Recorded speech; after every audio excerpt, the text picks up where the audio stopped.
Okay, so some of you in Year 10 have been struggling with the Mathswatch questions on area and volume scale factor. So this is a video just to do, I'm not going to go through the questions, but I'm going to give you a starting point so that you can finish the question off. So if we look at this first question, this is question 1 from Mathswatch. We've got two shapes, okay. We've got the height of the shape here, A is 12 and the height is 15, and then we're told the area of shape A is 200. We need to work out the area of shape B. So the method I want to use just as for this video is to look for the linear scale factor. So this length and this length here, and the way to find this is to do the larger length divided by the smaller length. So in this case it's going to be 15 divided by 12. Okay, that cancels 2, or 5 go, it's not 5, 3 goes into both, so that's 5 over 4. Okay, if you put that in your calculator you would get 1.25. Okay, so that's the linear scale factor. Now if you remember, the area scale factor is calculated by taking the linear scale factor and squaring it. So 1.25 squared. So if I just get the calculator up here and we type in 1.25 squared, we get that's 1.5625. Just copy that in. So that's going to go, get that in here. Oh, it's appeared over here. There we go, 1.5625. So that's the area scale factor. So now I know if this area is 200, this area is 1.5625 times bigger. So the calculation we're going to do in here is 200 multiplied by 1.5625, and I'll let you finish that off. Okay, let's have a look at the next one. Question 2, we've got two similar solids. So again, we know the length, or the height in this case, of both of them, and this time we're told the volume. So last time it was the area, this time it's the volume. So linear scale factor in exactly the same way. I'm going to do the larger length divided by the smaller length. So that's going to give me 15 divided by 10, which we should know is 1.5. So I don't need the area scale factor here, but let's just go through the motions anyway and work it out. So the area scale factor is going to be 1.5 squared. Okay. And the volume scale factor is 1.5 cubed.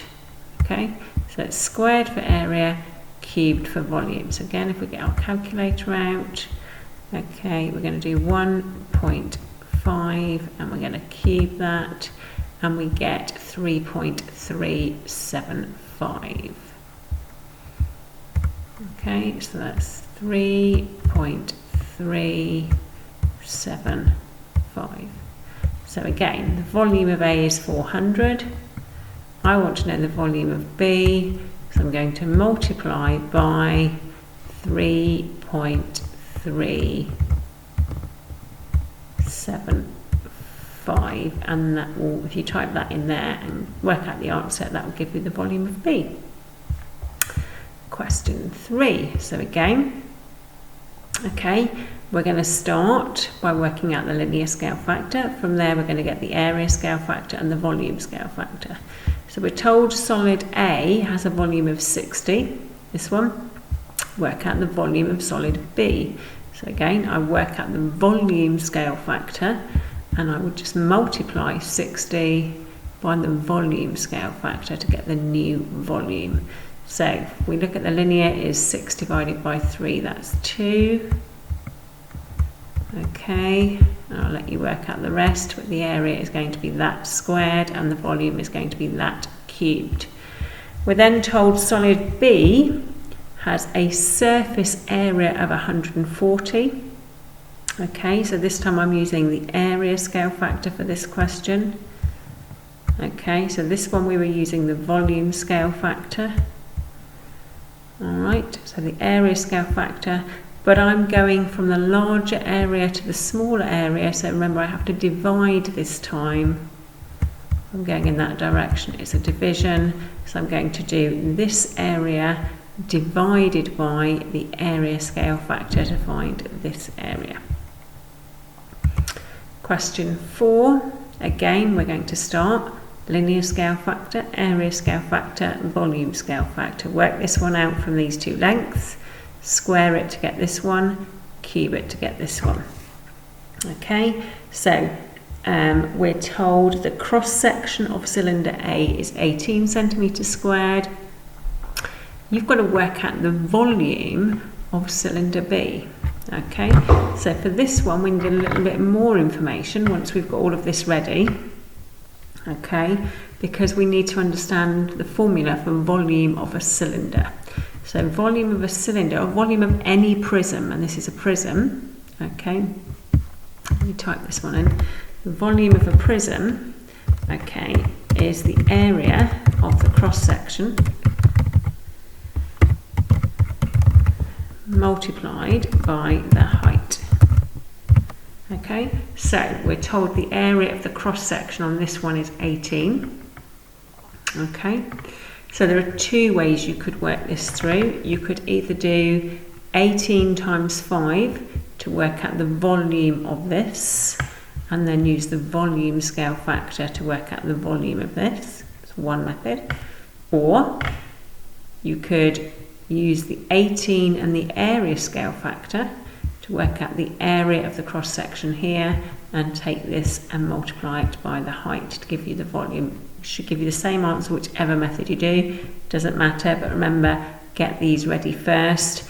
If you're working with lengths, you'd use this scale factor. If you're working with an area, you'd use this scale factor, and if you're working with a volume, you'd use this scale factor. So we'll look at question 5. Okay, so we've got two similar bottles. The smaller bottle can hold 500 millilitres. How much water can that larger bottle hold? Okay, so again, we're going to start by working out the linear scale factor by doing 21 divided by 15. You're going to square that to get area. You're going to cube that to get volume. So what we need to understand here is what we're talking about, an area or a volume.